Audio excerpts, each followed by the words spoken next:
क्या इंसान सच में बदल सकता है? आर.के. नारायण की एक मशहूर किताब है द गाइड। यह सिर्फ एक कहानी नहीं है, बल्कि इंसान के अंदर छिपी अच्छाई, विश्वास और मोक्ष की खोज की एक अद्भुत यात्रा है। कहानी शुरू होती है राजू से। राजू का जन्म नारायण के काल्पनिक शहर मालगुडी में हुआ है। शुरुआत में वह रेलवे स्टेशन में एक छोटी सी दुकान चलाता था। फिर उसने पर्यटकों को मालगुडी घुमाने का काम शुरू किया और देखते ही देखते वह रेलवे राजू के नाम से मशहूर हो गया। वो बहुत चतुर था और अपनी मीठी मीठी बातों से सबका दिल जीत लेता था। मार्को अपनी पत्नी रोजी के साथ आए। रोजी बहुत ही खूबसूरत और पढ़ी लिखी थी, लेकिन उसका दिल अपने पति से मिल नहीं पाया था। रोजी को नाचने कूदने का भी शौक था, लेकिन मार्को को यह बिल्कुल पसंद नहीं था। राजू ने रोजी के इस हुनर को पहचाना और उसे आगे बढ़ने के लिए हिम्मत दी। अब राजू और रोजी दोनों एक दूसरे के काफ़ी करीब आ गए। जल्द ही रोजी ने मार्को को छोड़ दिया और राजू के साथ रहने लगी। राजू ने रोजी के डांस करियर को बनाने में कोई कसर नहीं छोड़ी। वह उसका मैनेजर बन गया और रोजी एक मशहूर डांसर बन गई। सब उसे नागिन के नाम से जानते थे।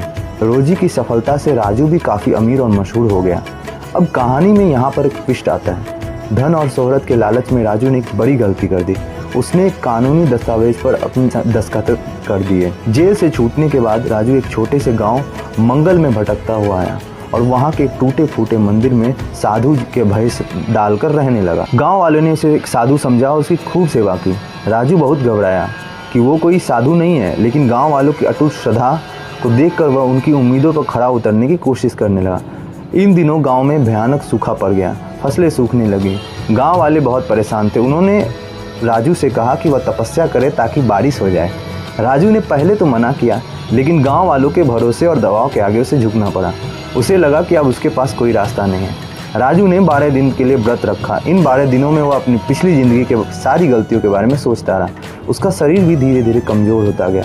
उसे महसूस हुआ कि लोगों की उम्मीदों को पूरा करने के लिए उसने एक सच्चा प्रयास किया है। कहानी के अंत में राजू अपने व्रत के आखिरी दिन नदी के किनारे खड़ा होता है। उसे महसूस होता है कि उसकी आत्मा उसके शरीर को छोड़ रही है। कुछ लोग कहते हैं कि उसके मरने के बाद बारिश हुई और कुछ कहते हैं कि नहीं हुई। इस कहानी से हमें सीख मिलती है कि इंसान का बाहरी रूप चाहे कुछ भी हो, लेकिन उसके अंदर अच्छाई को जगाया जा सकता है।